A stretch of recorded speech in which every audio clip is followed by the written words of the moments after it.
Hello बच्चों, मैं हूं रोहित मिश्रा और आप देख रहे हैं तक्षशिला। आज हम बात करेंगे आपके टर्म 2 साइंस के नेक्स्ट चैप्टर के बारे में, जिसका नाम है पीरियोडिक क्लासिफिकेशन ऑफ एलिमेंट्स। ठीक है, हम कार्बन एंड इट्स कंपाउंड को ख़त्म कर चुके हैं। उतना ही पोर्शन हमने देखा था जितना कि टर्म 2 में आएगा।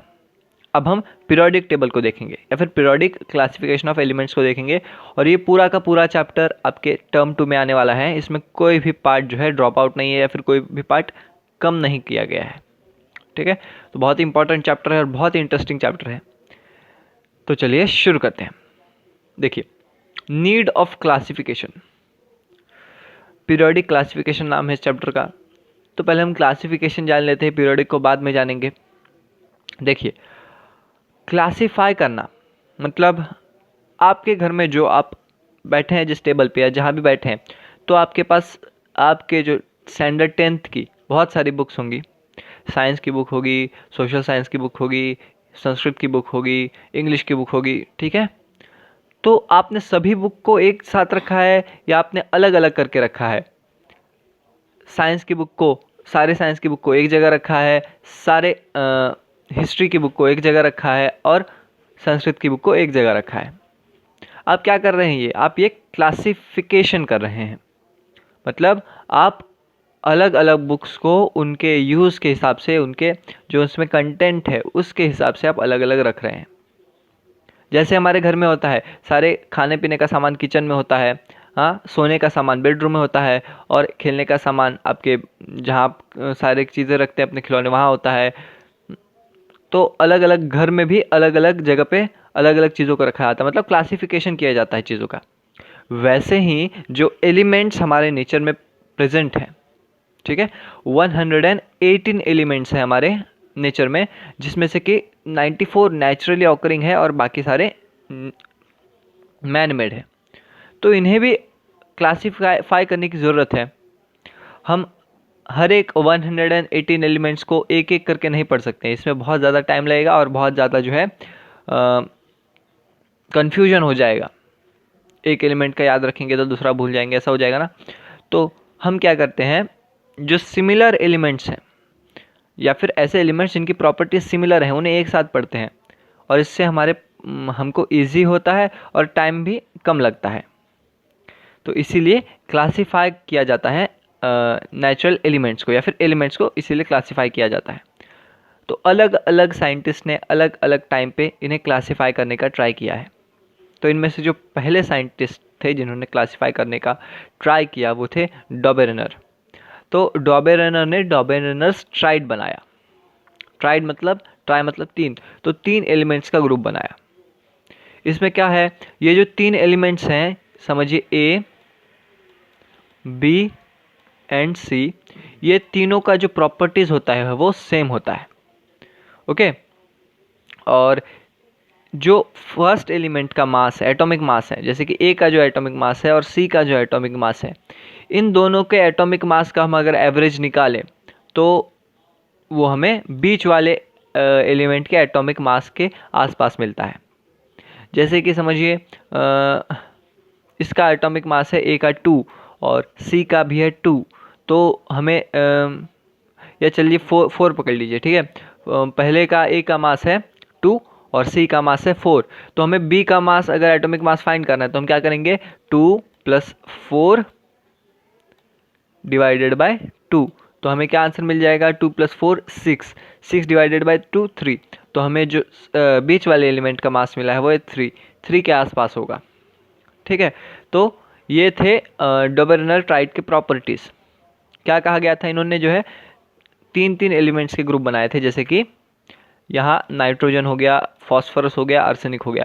तो नाइट्रोजन और आर्सेनिक के एटॉमिक मास का अगर मैं एवरेज निकालूंगा तो वो फॉस्फोरस के एटॉमिक मास के पास आएगा। ठीक है, और ये तीनों एलिमेंट्स की जो प्रॉपर्टीज़ है वो सिमिलर होंगी, तो इन्हें ट्राइड्स कहा गया था। लेकिन डॉबेरेनर अपने टाइम के सभी एलिमेंट को इस ट्राइड्स में फिट नहीं कर पाए थे। ठीक है, वो खाली 3 ही ट्राइड्स बना पाए थे, और ये 3 है वो ट्राइड्स। नाइट्रोजन का ट्राइड था, कैल्शियम का और क्लोरीन का, यही 3 बना पाए थे। बाकी एलिमेंट्स इसमें फिट नहीं हो रहे थे, इस लॉजिक में फिट नहीं हो पा रहे थे। ठीक है, तो ये पहला अटेम्प्ट था एलिमेंट्स को क्लासिफाई करने का। फिर न्यूलैंड्स ने ट्राई किया एलिमेंट्स को क्लासिफाई करने का। इन्होंने बनाया लॉ ऑफ ऑक्टेव्स। जैसे कि वेस्टर्न म्यूजिक में 8 नोट्स होते हैं गाने के, ठीक है, तो उसी हिसाब से इन्होंने क्या बनाया था, अपना जो क्लासिफिकेशन का क्राइटेरिया है वो बनाया था। मतलब इन्होंने जो है इंक्रीजिंग एटॉमिक मास के सहारे 8 एलिमेंट्स को अरेंज किया था। और जो 8th एलिमेंट है, समझिए, ये फर्स्ट एलिमेंट है, ये सेकंड एलिमेंट है, ये थर्ड है, ये फोर्थ है, ये फिफ्थ है, ये सिक्स्थ है, और ये सेवेंथ है, और ये 8th एलिमेंट है। तो 8th एलिमेंट के जो प्रॉपर्टीज़ हैं वो फर्स्ट एलिमेंट से मैच होते हैं, ठीक है, ऐसे इन्होंने बताया था। और ऐसे ही करके इन्होंने एलिमेंट्स को अरेंज किया था, जिसे न्यूलैंड्स ऑक्टेव कहा गया था, या फिर लॉ ऑफ ऑक्टेव्स। लेकिन उनके टाइम में जो एलिमेंट्स थे, ठीक है, 56 एलिमेंट थे, उन्होंने सारे 56 एलिमेंट को ऐसे अरेंज कर दिया था 7 के ग्रुप्स में, जो कि हाइड्रोजन से 56 एलिमेंट जो थोरियम है वहाँ तक। लेकिन क्या कहा था उन्होंने कि सारे एलिमेंट्स में जो प्रॉपर्टीज़ हैं वो सिमिलर होंगी ये 7 एलिमेंट्स में, ठीक है, और फर्स्ट और 7th एलिमेंट की प्रॉपर्टीज़ भी सिमिलर होंगी। लेकिन ऐसा नहीं हुआ, ठीक है। ये जो ऑक्टेव्स वाला लॉ है ये खाली कैल्शियम तक, मतलब 20th एटॉमिक नंबर है कैल्शियम, वहीं तक सही रहा। बाकी आगे के एलिमेंट्स इस लॉ से डेविएट कर रहे थे, मतलब इस लॉ के हिसाब से नहीं चल रहे थे, उनका ट्रेंड अलग था। तो इन्होंने कैसे अरेंज किया था एलिमेंट्स को, इंक्रीजिंग एटॉमिक मास के सहारे, ठीक है। डॉबेरेनर ने भी इंक्रीजिंग एटॉमिक मास के सहारे अरेंज किया था अपने तीनों एलिमेंट्स को। यहाँ भी एटॉमिक मास के सहारे ये कर रहे थे, अपना टेबल बना रहे थे। मतलब पहला एलिमेंट समझिए उसका एटॉमिक मास है 1, तो फिर सेकंड एलिमेंट का एटॉमिक मास होगा 2, फिर 3, फिर 4, फिर 5, ऐसे अरेंज किया था इन्होंने। और फर्स्ट एलिमेंट और 8th एलिमेंट का जो प्रॉपर्टीज़ है वो सेम रहेंगी, जैसे कि हमको टेबल में दिख रहा है, ये देखिए। ये जैसे कि हमारे इंडियन म्यूजिक में भी है सा रे ग म प ध नी, ठीक है। कितना हो गया, 1 2 3 4 5 6 7। तो ये हाइड्रोजन, फिर लिथियम, फिर बेरियम, फिर बोरॉन, फिर कैल्शियम, फिर नाइट्रोजन, फिर ऑक्सीजन। और जो 8th एलिमेंट है फ्लोरीन, उसका प्रॉपर्टीज़ कहा था उन्होंने कि फर्स्ट एलिमेंट से मैच होगा, ठीक है। तो ये ऐसा ग्रुप बन गया था। फिर फ्लोरीन से फिर आगे के एलिमेंट्स, ऐसे हर 8th एलिमेंट और फर्स्ट एलिमेंट का प्रॉपर्टीज मैच होगा। ऐसा कहाँ तक हुआ, खाली कैल्शियम तक हुआ, उसके आगे प्रॉपर्टीज डेविएट होने लगी, ठीक है। तो हम ये उनके जो पीरियोडिक टेबल में लिमिटेशंस थे वो अब पढ़ते हैं। देखिए, लिमिटेशंस ऑफ न्यूलैंड्स ऑक्टेव्स। तो न्यूलैंड का जो ऑक्टेव था, इन्होंने अज्यूम किया था कि खाली 56 एलिमेंट ही एग्जिस्ट करते हैं नेचर में, उससे आगे एलिमेंट्स हो ही नहीं सकते, और इसीलिए इन्होंने खाली 56 एलिमेंट के टेबल ही बनाए थे, ओके। लेकिन जैसा कि आप जानते हैं कि हमें अभी तक 118 एलिमेंट्स मिल चुके हैं नेचर में, मतलब इनका ये अजम्पशन भी गलत हो गया। Second, in order to fit elements into his table, Newland adjusted 2 elements in same slot. इन्होंने क्या किया था, देखिए, जैसे कि यहाँ आप देख सकते हैं कोबाल्ट और निकेल, इनको एक ही स्लॉट में डाल दिया था, क्योंकि इनको एडजस्ट करना था अपने टेबल के हिसाब से एलिमेंट्स को, ठीक है। तो इन्होंने एक ही में दो एलिमेंट्स को एडजस्ट कर दिया था। यहाँ भी देख सकते हैं आप, ये 2 एलिमेंट्स को एक ही साथ एडजस्ट कर दिया गया है। तो ये इन्होंने किया, ये था एक लिमिटेशन। फिर ये एक्स्ट्रा आ गया, ओके, ये रहा, देखिए। He also adjusted some unlike elements like under the same note, जैसे कि कोबाल्ट और nickel are in the same slot and this are placed in the same column as fluorine and chlorine bromine, ठीक है।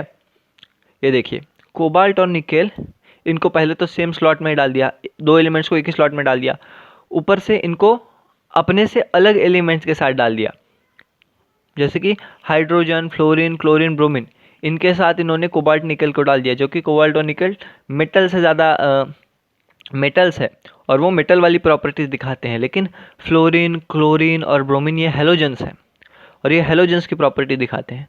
Hydrogen जो है alkali metals और hydrogen दोनों की प्रॉपर्टी दिखाता है।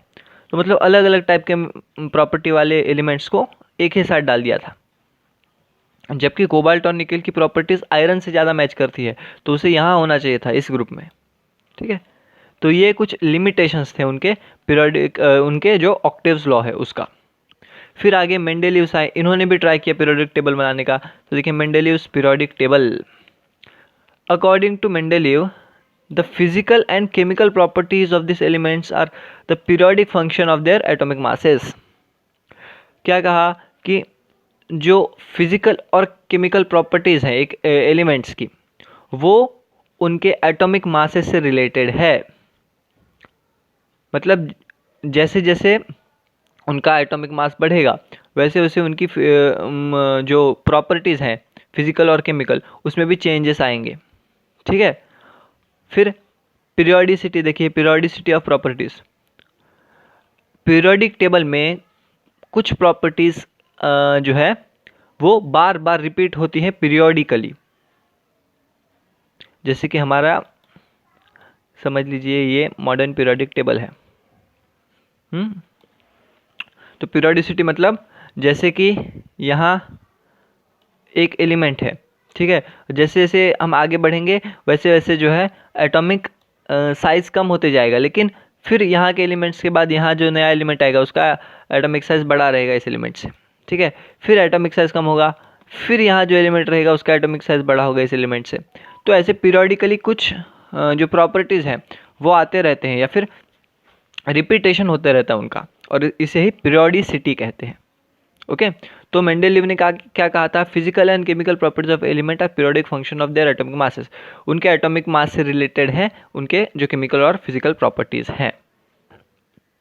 ये था उनका पीरियोडिक टेबल। अब देख सकते हैं हाइड्रोजन को यहाँ बैठाया है, लिथियम को, सोडियम को, पोटेशियम को, फिर कॉपर को भी यहीं डाल दिया ग्रुप में, रुबिडियम को भी ये डाल दिया है, सिल्वर को यहीं डाल दिया है, सीजियम को, गोल्ड को। ठीक है। तो ये था उनका। और आप देख सकते हैं यहाँ कुछ वेकेंट स्पेसेस है, यहाँ यहाँ यहाँ यहाँ यहाँ आप देख सकते हैं बहुत सारे वेकेंट स्पेसेस इन्होंने छोड़े हैं। तो हम देखेंगे आगे कि ये क्यों छोड़े हैं। ठीक है। देखिए मेरिट्स ऑफ मेंडेलीव्स पीरियोडिक लॉ या फिर पीरियोडिक टेबल। इन्होंने क्या किया था, इन्होंने कुछ गैप्स छोड़े थे, जो मैंने आपको दिखाया था अपने पीरियोडिक टेबल में, इन्होंने कुछ गैप्स छोड़े थे। तो इन गैप्स का मतलब क्या है, इन्होंने जो है ऐसे एलिमेंट्स के बारे में बता दिया था जो कि उस टाइम में डिस्कवर नहीं थे। इन्होंने बता दिया कि कोई ऐसा एलिमेंट डिस्कवर होगा आगे जिसकी प्रॉपर्टीज़ इस ग्रुप में बिलोंग होने वाली एलिमेंट से मैच होंगी। देखिए अभी इन्होंने एल्यूमिनियम के नीचे जगह छोड़ी है दो। ठीक है। तो इन्होंने क्या कहा था, कोई ऐसा एलिमेंट डिस्कवर होगा फ्यूचर में जो कि यहाँ आएगा, यहाँ आएगा, यहाँ आएगा, और उसकी जो प्रॉपर्टीज़ है वो इस ग्रुप के हिसाब से मैच होगी। ठीक है, इस ग्रुप के हिसाब से मैच होगी। तो ऐसा इन्होंने बता दिया था। तो आगे जो उन्होंने उनका नाम भी दे दिया था जो कि संस्कृत टर्म से आया था, एका बोरॉन, एका एल्यूमिनियम और एका सिलिकॉन। ऐसे एलिमेंट्स का नाम दिए थे उन्होंने और कहा था ऐसे ही एलिमेंट्स डिस्कवर होंगे जिनका प्रॉपर्टीज सेम रहेगा इस ग्रुप से। तो एका बोरॉन क्या आगे क्या हमको फाइंड हुआ, एका बोरॉन स्कैंडियम बना आगे जाके, एका एल्यूमिनियम बना गैलियम, और एका सिलिकॉन बना जर्मेनियम। मतलब आगे जो एलिमेंट्स डिस्कवर हुए उनके ये नाम है, स्कैंडियम, गैलियम और जर्मेनियम। ये एलिमेंट्स वहाँ जाके फिट हुए जो उन्होंने गैप छोड़े थे वहाँ। ठीक है। फिर आगे दूसरा मेरिट क्या है, elements with similar properties were placed together in a group which made easy to study them. तो क्या किया इन्होंने, ग्रुप्स में अरेंज किया। ठीक है। ये जो वर्टिकल अरेंजमेंट्स हैं एलिमेंट्स की, इनको इन्होंने क्या कहा, ग्रुप्स। ठीक है। तो सिमिलर जो एलिमेंट्स थे उनको इन्होंने एक ही ग्रुप में डाला और इससे उनका स्टडी करना बहुत ही ईजी हो गया था। ठीक है। अपने मॉडर्न पीरियोडिक टेबल के बहुत पास तक पहुंच गए थे। इनमें भी कुछ फॉल्ट्स थे इस पीरियोडिक टेबल में, और हमारे मॉडर्न पीरियोडिक टेबल में भी कुछ फॉल्ट्स हैं, लेकिन फिर भी इन्होंने बहुत ज़्यादा डेवलपमेंट किया था क्लासिफिकेशन में। जैसे कि हम डॉबरनर देख रहे हैं और न्यूलैंड्स का पीरियोडिक टेबल देख रहे हैं, वो बहुत ही बेसिक लेवल के थे, लेकिन इनका जो पीरियोडिक टेबल था वो अभी एडवांस लेवल तक पहुंच चुका था। इन्होंने खाली एक ही गलती की थी, एटॉमिक नंबर से कोरिलेटेड रहता है उनका केमिकल प्रॉपर्टीज़ और फिजिकल प्रॉपर्टीज़ जो हम मॉडर्न पीरियोडिक टेबल में देखेंगे, लेकिन इन्होंने एटॉमिक मास नंबर से उसे रिलेट कर दिया और इसीलिए इनकी जो गलतियां हैं वो हो गई। ओके। अभी हम मेरिट्स के बारे में पढ़ रहे हैं, पहले मेरिट्स जान लेते हैं फिर गलतियां जानेंगे। देखिए As noble gas were discovered later, it was easy to place them in a separate group in Mendeleev's periodic table without disturbing existing order. ठीक है, अब जो नोबल गैस डिस्कवर हुए उन्हें हम इजीली यहाँ रख सकते थे क्योंकि उन सारे जो नोबल गैस थे उनकी प्रॉपर्टीज सेम थी, तो उनको हम आसानी से इस ग्रुप में रख देते, बजाय कि हम कोई डिस्टर्बेंस बिना किए, इस टेबल में कोई डिस्टर्बेंस बिना किए हम इजीली नोबल गैस को एक सेपरेट ग्रुप में रख सकते थे। बिकॉज इनने जो पीरियोडिक टेबल बनाया था उसमें सिमिलर प्रॉपर्टीज़ वाले एलिमेंट्स को एक ही जगह रखा गया था। ठीक है, भले इन्होंने उसको इंक्रीजिंग एटॉमिक नंबर के सारे रखा था, लेकिन वो अरेंजमेंट ऐसा बन गया था कि हम सिमिलर प्रॉपर्टीज़ वाले जो एलिमेंट्स हैं उनको एक ही ग्रुप में पा रहे थे। फिर ही also corrected atomic masses of some elements, इन्होंने atomic masses of some elements भी करेक्ट किए, जो गलती जिनके एटॉमिक मास फाइंड करने में गलती हो गई थी उनके एटॉमिक मासेस भी इन्होंने करेक्ट किए। जैसे कि एक एग्जांपल इसका बेरिलियम, इसका एटॉमिक मास माना जाता था 13.5, लेकिन इन्होंने उसको करेक्ट किया 9। ओके, तो इन्होंने ये जो इनके मेरिट्स थे। अब हम देखेंगे लिमिटेशंस ऑफ मेंडेलीव्स पीरियोडिक टेबल। देखिए, मेंडेलीव जो है वो हाइड्रोजन का प्लेस नहीं बता पाए कि वो कहाँ बिलोंग करता है, वो अल्कली मेटल्स को बिलोंग करता है या वो हेलोजेंस को बिलोंग करता है। बिकॉज उसकी कुछ प्रॉपर्टीज़, जैसे कि वो जब ऑक्सीजन के साथ रिएक्ट करता है, सल्फर के साथ रिएक्ट करता है, तो वो हेलोजेंस के साथ रिएक्ट करता है, तो वो अल्कली मेटल्स के जैसा बिहेव करता है, लेकिन वो डायटोमिक स्टेट में रहता है और मेटल्स के साथ नॉन मेटल्स के साथ जैसे रिएक्ट करता है और कोवेलेंट बॉन्ड बनाता है, वो फिर वहाँ हेलोजन को रिप्रेजेंट करता है या फिर हेलोजन जैसे प्रॉपर्टीज़ को दिखाता है। तो इसके पास दोनों प्रॉपर्टीज़ हैं, तो ये बता नहीं पाए कि ये हाइड्रोजन जो है वो अल्कली मेटल्स में रहेगा या हेलोजेंस में रहेगा। ये हमारे मॉडर्न पीरियोडिक टेबल में भी हम उसे बता नहीं पाए हैं कि हाइड्रोजन की प्लेस क्या है, ये अल्कली मेटल्स में है या हेलोजेंस में है। हो सकता है भविष्य में हमें पता चले, लेकिन अभी के लिए ये कन्फ्यूजन ही है। ठीक है, ये पेंडिंग ही है हाइड्रोजन का प्लेस। फिर positions of isotopes was not determined as they differed in the atomic masses but they were not placed separately। तो इन्होंने अपना पीरियोडिक टेबल एटॉमिक मास के सहारे बनाया था। तो जो आइसोटोप्स होते हैं, ठीक है, जिनका एटॉमिक नंबर सेम होता है लेकिन एटॉमिक मास नंबर डिफरेंट होता है, उनको ये अलग पोजीशन नहीं दे रहे थे, जबकि इन्होंने कहा था कि जैसे एटॉमिक मास से रिलेट करते हैं केमिकल प्रॉपर्टीज़, तो इनको जो है आइसोटोप्स को भी अलग अलग प्लेस देना चाहिए था अपने पीरियोडिक टेबल में, लेकिन इन्होंने नहीं दिया। ठीक है, आइसोटोप्स क्या होते हैं? जिनका एटॉमिक मास डिफरेंट होता है लेकिन एटॉमिक नंबर सेम होता है। ओके, नंबर ऑफ न्यूट्रॉन से वो डिफ़र करते हैं। तो बहुत सारे एलिमेंट्स के एटॉमिक मास आइसोटोप्स होते हैं, तो हाइड्रोजन का भी आइसोटोप होता है, तो उनको भी अलग अलग प्लेस नहीं दिया उन्होंने उनको भी सेम, उनका मेंशन ही नहीं किया अपने पीरियोडिक टेबल में। ये था दूसरा लिमिटेशन इनके पीरियोडिक टेबल का। फिर the atomic masses does not increase in regular manner in going from one element to next, so it was not possible to predict how many elements could be discovered between these two elements। ठीक है, atomic mass linear fashion में नहीं increase होता है, atomic mass fractional भी हो सकता है, तो ये बता नहीं पाए कि एक एलिमेंट और दूसरे एलिमेंट के बीच में नए कितने एलिमेंट्स हमें डिस्कवर होंगे।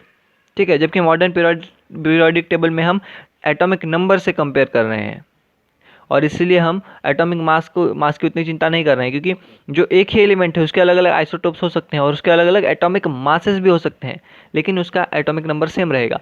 तो जो सारे उसके आइसोटोप्स हैं हम उसे एक ही प्लेस पे रख सकते हैं, बिकॉज एलिमेंट तो वही है, खाली उसके नंबर ऑफ न्यूट्रॉन्स बदल रहे हैं।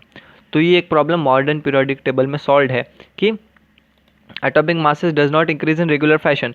तो हमको जो दो एलिमेंट्स के बीच कितने एलिमेंट्स हैं उनका भी उनको भी रखने की अलग अलग जगह देने की ज़रूरत नहीं पड़ेगी, पर इनके पीरियोडिक टेबल में ऐसा नहीं हुआ था।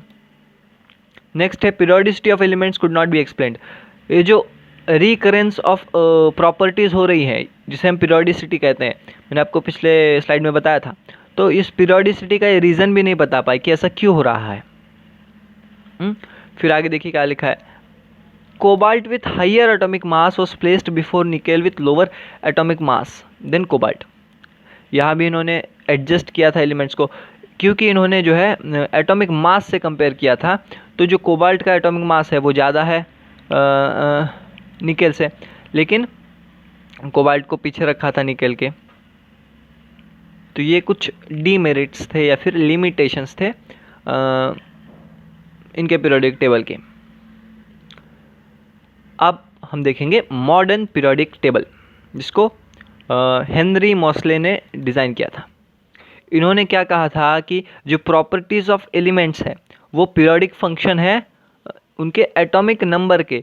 यही सबसे बड़ा बदलाव आया था, बिकॉज पहले माना जाता था कि एटॉमिक मास के फंक्शंस होते हैं जो प्रॉपर्टीज़ हैं या फिर एलिमेंट्स के जो फिजिकल और केमिकल प्रॉपर्टीज़ हैं वो एटॉमिक मास से रिलेटेड हैं, लेकिन इन्होंने बताया था कि वो रिलेटेड है एटॉमिक नंबर से। ठीक है, तो फिर क्या हुआ, तो अब जो एटॉमिक नंबर एक क्राइटेरिया बन गया एलिमेंट्स को अरेंज करने के लिए। यहाँ देखिए एटॉमिक नंबर क्या है, number of protons in the nucleus of an atom.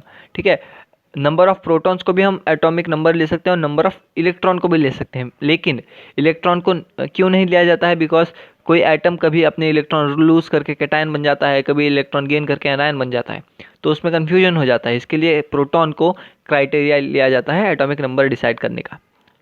तो एटॉमिक नंबर क्या है, number of proton in nucleus, and this number increases by 1 in going from one element to next.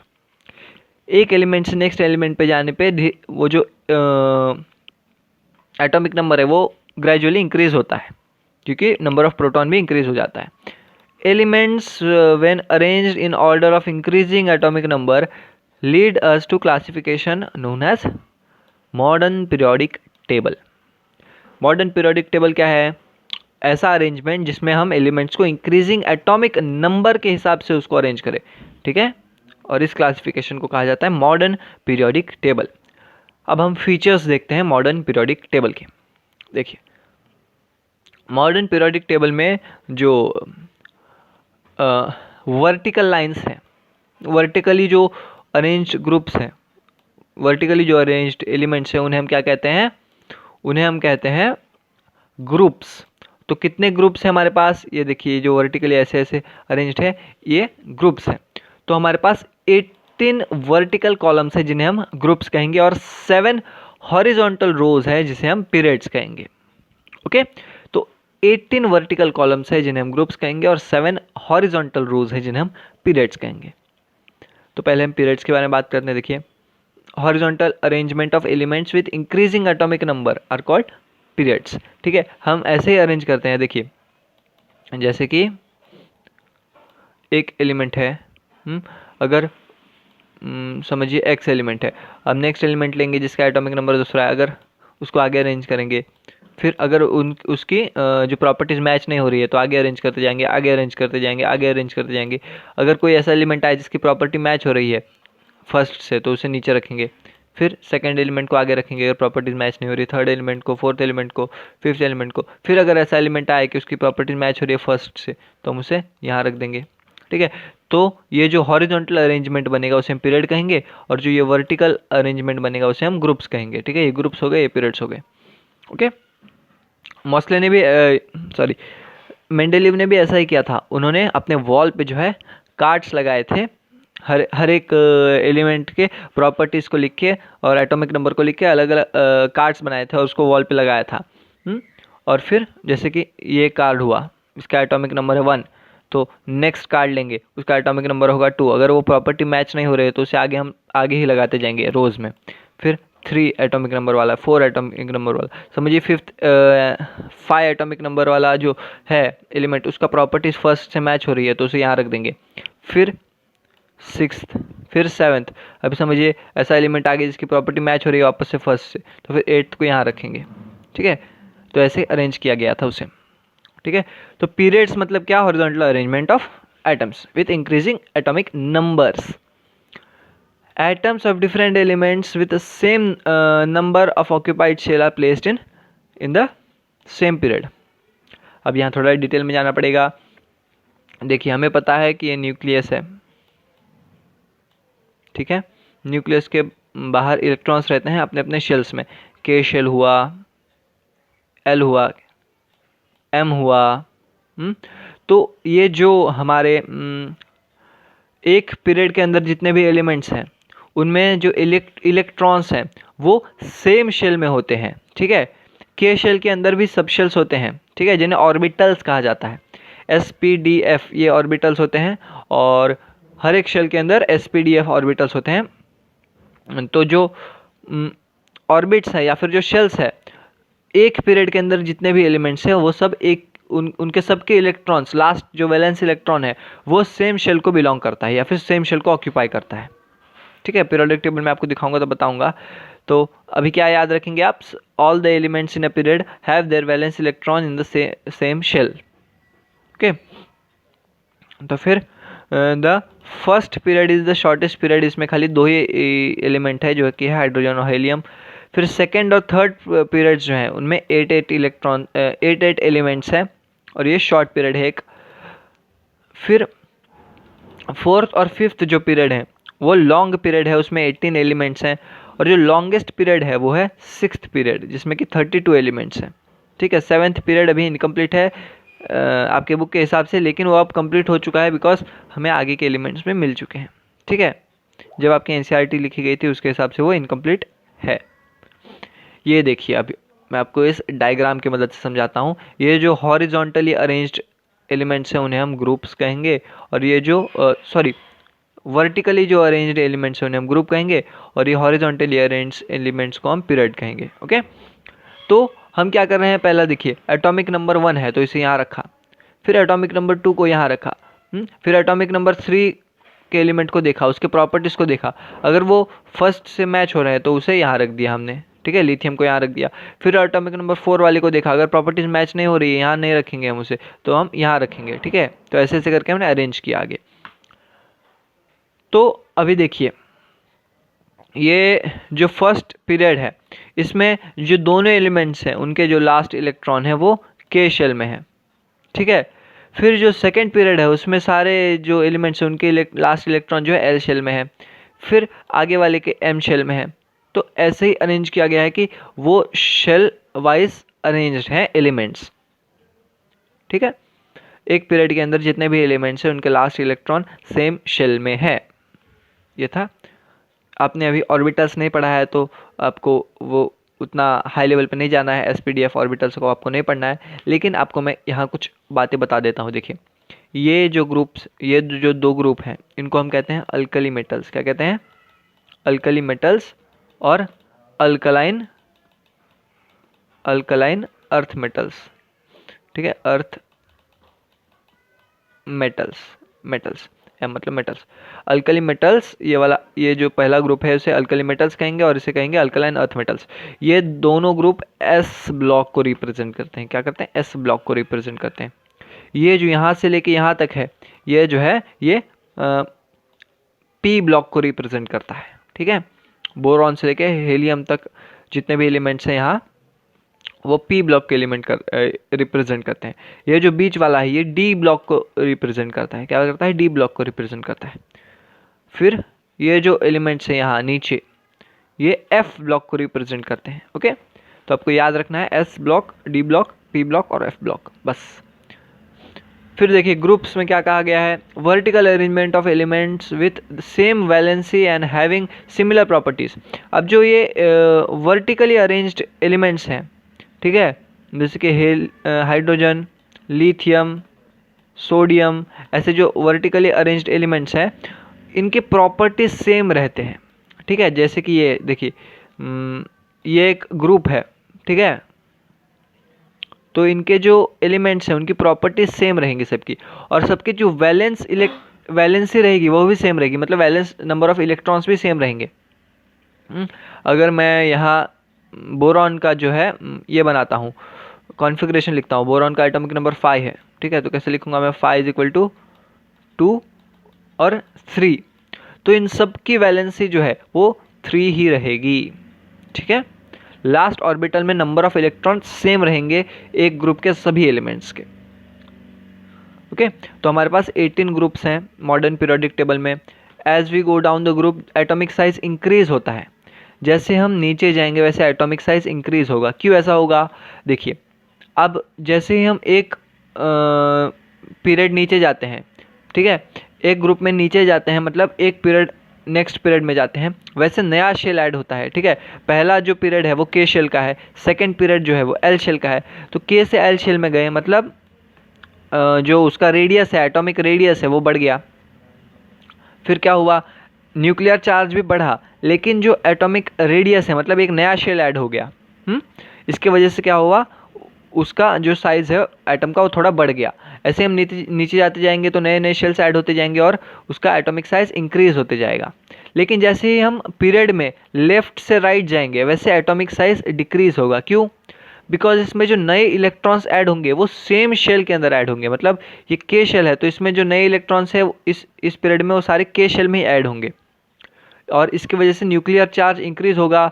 ठीक है, जैसे जैसे एटॉमिक नंबर बढ़ेगा वैसे न्यूक्लियर चार्ज तो इंक्रीज होगा ही और नंबर ऑफ इलेक्ट्रॉन्स भी इंक्रीज होंगे, लेकिन number of electrons same shell में इंक्रीज होंगे और इसके लिए ये अच्छे से खींच पाएगा, जो न्यूक्लियस है वो इलेक्ट्रॉन को अंदर अच्छे से खींच पाएगा और इसके लिए जो साइज़ है एटम का वो स्मॉल रहेगा या फिर साइज़ जो है वो डिक्रीज होते जाएगा जैसे जैसे हम इस साइड में जाएंगे।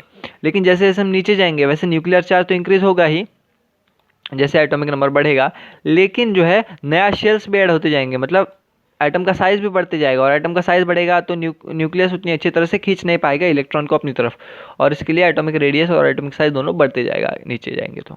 ठीक है, फिर क्या कहा गया है? देखिए, मेटेलिक नेचर भी इंक्रीज होता है नीचे जाएंगे तो। मेटेलिक नेचर मतलब इलेक्ट्रॉन देने की ताकत, वो मैं आपको आगे समझाऊंगा वो क्या होता है। अभी याद रखिए कि मेटेलिक नेचर भी इंक्रीज होगा हम जैसे जैसे पीरियड में ग्रुप में नीचे जाएंगे वैसे। ओके, फिर देखिए, group 1 is alkali metal, group 2 is alkaline earth metal. ठीक है, फिर लास्ट जो ग्रुप है उसे नोबल गैस कहते हैं। देखिए ये रहा हमारा नोबल गैस का ग्रुप, ये पूरा। ठीक है, ये पूरा जो है नोबल गैस का ग्रुप है। मतलब इनके लास्ट ऑर्बिटल में, इनका लास्ट ऑर्बिटल पूरी तरह फुल रहता है। इनका ऑक्टेट कंप्लीट हो गया रहता है और हर एक एलिमेंट चाहता है कि मैं नोबल गैस की तरह ही बन जाऊं, मतलब मेरे लास्ट जो हमारा शेल है वो पूरी तरह कंप्लीट हो जाए, उसमें इलेक्ट्रॉन्स का नंबर कंप्लीट हो जाए पूरा। देखिए, अल्कली मेटल्स, फिर alkaline earth metals. Alkali metals जो हैं वो फर्स्ट ग्रुप को बिलोंग करते हैं ऑफ पीरियोडिक टेबल। देखिए ये हैं अल्कली मेटल्स, आगे भी डायग्राम दिया गया है। हाँ, ये देखिए, ये है अल्कली मेटल्स, ये वाले यहाँ से लेके यहाँ तक। इनका जो वैलेंसी होता है, मतलब लास्ट शेल में जो इलेक्ट्रॉन होते हैं, नंबर ऑफ इलेक्ट्रॉन वो 1 होता है। ठीक है, एक ही इलेक्ट्रॉन रहता है इनके लास्ट शेल में और इसकी वजह से इनकी वैलेंसी जो है वो 1 हो जाती है। ये अपना जो लास्ट वाले इलेक्ट्रॉन है वो इजीली लूज कर देते हैं। ठीक है, और इसके लिए कैटायन बनाते हैं। कैटायन मतलब पॉजिटिव आयन। इलेक्ट्रॉन जो दे देता है उसके अंदर एक पॉजिटिव चार्ज बढ़ जाएगा क्योंकि नंबर ऑफ प्रोटॉन तो उतने ही रहेंगे और इलेक्ट्रॉन हम दे देंगे तो एक पॉजिटिव चार्ज ज़्यादा हो जाएगा। मतलब न्यूक्लियस में समझिए किसी का एटॉमिक नंबर 2 है तो न्यूक्लियस में 2 प्रोटॉन रहेंगे और 2 इलेक्ट्रॉन रहेंगे बाहर। अगर हम एक इलेक्ट्रॉन दे किसी को तो यहाँ एक ही इलेक्ट्रॉन रह गया और प्रोटॉन 2 हो गए तो मतलब इस एटम पे कितना चार्ज आ जाएगा? +1 का चार्ज आ जाएगा। ठीक है, तो ऐसे ही जो अल्कली मेटल्स हैं वो अपना एक इलेक्ट्रॉन लास्ट शेल का वो लूज़ करके पॉजिटिव आयन बनाते हैं जिसे हम कैटायन कहते हैं और ये बहुत ही ज़्यादा रिएक्टिव होते हैं। ठीक है, बहुत ही ज़्यादा रिएक्टिव होते हैं। इन्हें अल्कली मेटल्स क्यों कहा जाता है? बिकॉज ये वाटर के साथ रिएक्ट करके अल्कली सॉल्यूशन बनाते हैं, मतलब बेसिक सॉल्यूशन बनाते हैं, इसके लिए इन्हें अल्कली मेटल्स कहा जाता है। मेटल्स होते हैं, याद रखिए, मेटल्स ऐसे एलिमेंट्स होते हैं जो अपना इलेक्ट्रॉन्स ईजिली दे देते हैं। ठीक है, और नॉन मेटल्स ऐसे एलिमेंट्स होते हैं जो इजीली दूसरे का इलेक्ट्रॉन छीन के अपने पास ले लेते हैं। तो मेटल्स और नॉन मेटल्स होते हैं। फिर अल्कलाइन अर्थ मेटल्स, देखिए ये सेकेंड ग्रुप है। कहाँ गया हमारा? ये देखिए, ये है अल्कलाइन अर्थ मेटल्स, यहाँ से नीचे पूरा। ये क्या करते हैं? ये अपना जो इनका वैलेंसी होता है वो 2 होता है। ठीक है, इनके लास्ट शेल में 2 इलेक्ट्रॉन्स होते हैं और ये भी अपने 2 इलेक्ट्रॉन्स को लूज करके 2+ कैटायन बनाते हैं। इन पर 2 चार्ज प्लस चार्ज आ जाएगा बिकॉज ये 2 इलेक्ट्रॉन लूज कर देंगे, लेकिन प्रोटॉन तो 2 रहेंगे ही अंदर एक्स्ट्रा, तो 2+ चार्ज आ जाता है, इन पे कैटायन बनाते हैं और ये कम रिएक्टिव होते हैं बजाय कि अल्कली मेटल्स। ये भी रिएक्टिव होते हैं लेकिन कम रिएक्टिव होते हैं as compare to alkali metals. और इनको अल्कलाइन अर्थ मेटल्स क्यों कहा जाता है? बिकॉज इनके जो ऑक्साइड्स होते हैं और हाइड्रोक्साइड्स होते हैं अर्थ में, वो अल्कलाइन नेचर के होते हैं। ओके, आगे हम बढ़ते हैं। देखिए अब कुछ प्रॉपर्टीज़ हैं पीरियोडिक टेबल की, वो हम डिस्कस करेंगे अब। पहला है वैलेंसी। देखिए, valency is the number of electron present in the outer most shell और valence shell of an atom. जो एटम का शेल है लास्ट वाला, ये न्यूक्लियस है, ये पहला शेल है, ये दूसरा शेल है, तो जो लास्ट समझिए इसका दूसरा वाला शेल लास्ट शेल है, तो इसके जो लास्ट शेल में नंबर ऑफ इलेक्ट्रॉन रहेंगे उससे हम क्या कहेंगे? वैलेंसी। ठीक है, और उन इलेक्ट्रॉन्स को क्या कहेंगे? Valence electron. तो लास्ट शेल में एक एटम के जितने नंबर ऑफ इलेक्ट्रॉन है उसे हम उस एटम की वैलेंसी कहेंगे। जैसे कि किसी एटम के लास्ट शेल में 3 इलेक्ट्रॉन है तो उसकी वैलेंसी क्या हो गई? 3। ठीक है, फिर all the members of group have same number of valency. एक, मैंने आपको पिछले बताया कि एक ग्रुप में जितने भी एलिमेंट्स हैं उन सब की वैलेंसी सेम रहेगी और उनकी प्रॉपर्टीज भी सेम रहेंगी। Therefore valency of all the elements in the group is same. ठीक है, बिकॉज उनका आउटर मोस्ट शेल में सेम नंबर ऑफ इलेक्ट्रॉन रहते हैं और इस वजह से उनकी वैलेंसी भी सेम रहती है। In a period valency increases gradually from left to right. जैसे एक पीरियड में वैलेंसी इंक्रीज होती रहती है, जैसे जैसे हम यहाँ जाएंगे, देखिए 19 है, ये 20 है, 21 है, 22 है, तो इसमें नंबर ऑफ इलेक्ट्रॉन इंक्रीज हो रहे हैं ग्रेजुअली, तो इनकी वैलेंसी भी ग्रेजुअली इंक्रीज होगी लेफ्ट टू राइट। ओके, फिर एटॉमिक साइज। देखिए, मैंने आपको पहले बता दिया कि न्यूक्लियस रहता है और एटॉमिक साइज किसे कहते हैं? The distance from centre of the nucleus to outer most shell. ठीक है, ऑफ एन आइसोलेटेड आइटम, मतलब एक अकेला आइटम है, उसके जो न्यूक्लियस के सेंटर से लास्ट शेल का जो डिस्टेंस है, उसे ही एटॉमिक साइज या फिर एटॉमिक रेडियस कहा जाता है। तो ये क्या होता है? ग्रुप में जैसे हम नीचे जाएंगे वैसे इंक्रीज होते जाता है, बिकॉज जो नया इलेक्ट्रॉन आएगा वो नए शेल में आएगा, मतलब यहाँ आएगा, तो वापस साइज इंक्रीज हो जाएगा। भले ही न्यूक्लियस में भी इंक्रीज हो नंबर ऑफ प्रोटॉन, लेकिन उसकी वो खींच नहीं पाएगा उसको अपने पास, बिकॉज नए शेल में इलेक्ट्रॉन ऐड हो रहे हैं। लेकिन क्या होगा, जब हम किसी पीरियड में जाएंगे तो पीरियड में जो नया इलेक्ट्रॉन ऐड होगा वो सेम यहीं ऐड होगा, यहीं कहीं ऐड होगा, तो यहीं इलेक्ट्रॉन ऐड हुआ और यहीं नंबर ऑफ प्रोटॉन भी बढ़ा, तो वो इजीली उसको अपने पास खींच लेगा। तो पीरियड में जो है वो एटॉमिक साइज लेफ्ट से लेके यहाँ से लेके यहाँ तक एटॉमिक साइज क्या हो जाता है? डिक्रीज हो जाता है। लेकिन ग्रुप में जो है एटॉमिक साइज इंक्रीज हो जाता है जैसे हम नीचे जाते हैं। ठीक है, यहाँ हाइड्रोजन का एटॉमिक साइज दिया गया है 1 पिकोमीटर, 37 पिकोमीटर। 1 पिकोमीटर मतलब 10⁻⁻12 मीटर्स। ओके, नोट कर लीजिए, 10⁻⁻12 मीटर्स। और यहाँ सही से लिखा नहीं है मैंने, 10⁻12 मीटर्स। ठीक है, 1 पिकोमीटर माइनस में मतलब बहुत बहुत बहुत छोटा। यह हाइड्रोजन का रेडियस है 37 पिकोमीटर्स। फिर देखिए metals, metalloids, non metals. Metals ऐसे एलिमेंट होते हैं जो जिनकी टेंडेंसी होती है इलेक्ट्रॉन डोनेट करने की, मतलब अपना इलेक्ट्रॉन ये दे देते हैं। और ये जो मेटेलिक प्रॉपर्टी है, अब मुझे बताइए कैसे इंक्रीज होगा ये और कैसे डिक्रीज होगा। देखिए, जितना दूर रहेगा इलेक्ट्रॉन न्यूक्लियस से उतना उस इलेक्ट्रॉन को निकालने में कम ताकत लगेगा।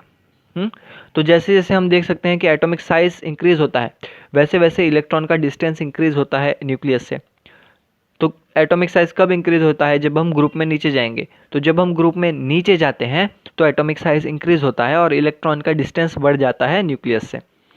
तो मतलब क्या हुआ, मेटालिक कैरेक्टर जो है वो इंक्रीज होगा एक ग्रुप में जब हम नीचे जाएंगे। लेकिन हम देख रहे हैं पीरियड में जो है वो एटॉमिक साइज डिक्रीज हो रहा है। तो मतलब मेटालिक कैरेक्टर जो है इलेक्ट्रॉन डोनेट करने का कैरेक्टर वो क्या होगा, कम हो जाएगा, बिकॉज एटॉमिक साइज डिक्रीज होगा और इलेक्ट्रॉन और न्यूक्लियस के में डिस्टेंस भी कम हो जाएगा और इसकी वजह से जो है एटॉमिक साइज डिक्रीज होगा और मेटालिक कैरेक्टर कम हो जाएगा। तो क्या इधर बताया गया, देखिए जब हम यहाँ से यहाँ जाएंगे लेफ्ट टू राइट जाएंगे पीरियड में तो मेटालिक कैरेक्टर जो है डिक्रीज हो जाएगा। जब हम नीचे जाएंगे ग्रुप में तो मेटालिक कैरेक्टर जो है इंक्रीज हो जाएगा। ठीक है, फिर देखिए मेटालॉइड्स। मेटालॉइड्स ऐसे एलिमेंट्स होते हैं जो नॉन मेटल्स और मेटल्स दोनों की कैरेक्टर को रिसेंबल करते हैं। ठीक है, ये हमें पी ब्लॉक में देखने को मिलते हैं, एक जिगजैग लाइन में। देखिए मैं आपको दिखाता हूँ, कहाँ गए। ये जो है बोरॉन, सिलिकॉन, जर्मेनियम, ये देखिए आर्सेनिक, सिलिकॉन, टेलुरियम और tin, nitrogen, phosphorus, arsenic, antimony. ठीक है, देखिए boron, silicon, germanium, arsenic, antimony और टेलुरियम, ये जो है ये क्या है, मेटलॉइड्स हैं, मतलब ऐसे एलिमेंट्स जो जिनमें दोनों प्रॉपर्टीज होती हैं, मेटल्स की भी नॉन मेटल्स की। ये हमें डी ब्लॉक में देखने को मिलते हैं। ओके, फिर हम नॉन मेटल्स के बारे में बात करते हैं। देखिए नॉन मेटल्स जो होते हैं are elements which have tendency to gain electron from anions. ये क्या करते हैं, इलेक्ट्रॉन, मतलब मेटल के पूरे उल्टा, ये इलेक्ट्रॉन छीन लेते हैं। ओके, इलेक्ट्रॉन ले लेते हैं। तो कौन से मेटल्स इलेक्ट्रॉन ले, या फिर कौन से एलिमेंट्स इलेक्ट्रॉन ले लेंगे, ऐसे एलिमेंट्स जिनका साइज कम होगा और न्यूक्लियस से डिस्टेंस कम होगा लास्ट शेल का। मतलब जो नॉन मेटेलिक कैरेक्टर है वो यहाँ से यहाँ जो है, नॉन मेटेलिक कैरेक्टर यहाँ से यहाँ इंक्रीज होगा बिकॉज साइज डिक्रीज हो रहा है, और यहाँ से यहाँ जो है नॉन मेटेलिक कैरेक्टर वो क्या होगा, डिक्रीज होगा। ग्रुप में नीचे जाने पे डिक्रीज होगा नॉन मेटेलिक कैरेक्टर, और नॉन मेटेलिक कैरेक्टर जो है वो पीरियड में लेफ्ट से राइट जाने पे इंक्रीज होगा। ठीक है, और ये क्या करते हैं, एनायन बनाते हैं। एनायन मतलब नेगेटिव चार्ज आयन, और मेटल्स क्या बनाते हैं, कैटायंस बनाते हैं। ठीक है, तो ये था आपका पीरियोडिक क्लासिफिकेशन ऑफ एलिमेंट्स। ठीक है, पूरा लेसन मैंने आपको ख़त्म करवा दिया है। ठीक है, कितना टाइम लगा है देखते हैं। 50 मिनट्स के अंदर मैंने आपको ये पूरा जो चैप्टर है वो ख़त्म करवा दिया है। अब आप इससे रिवाइज कीजिए और पढ़ाई कीजिए। ठीक है, तो आज के लिए इतना ही, मिलते हैं आपसे अगले लेक्चर में। तब तक के लिए थैंक यू। वीडियो पसंद आया हो तो लाइक कर दे, चैनल को सब्सक्राइब कर दे और बेल आइकन दबा दे ताकि आपको आगे आने वाली वीडियोज़ की नोटिफिकेशन मिलती रहे। धन्यवाद।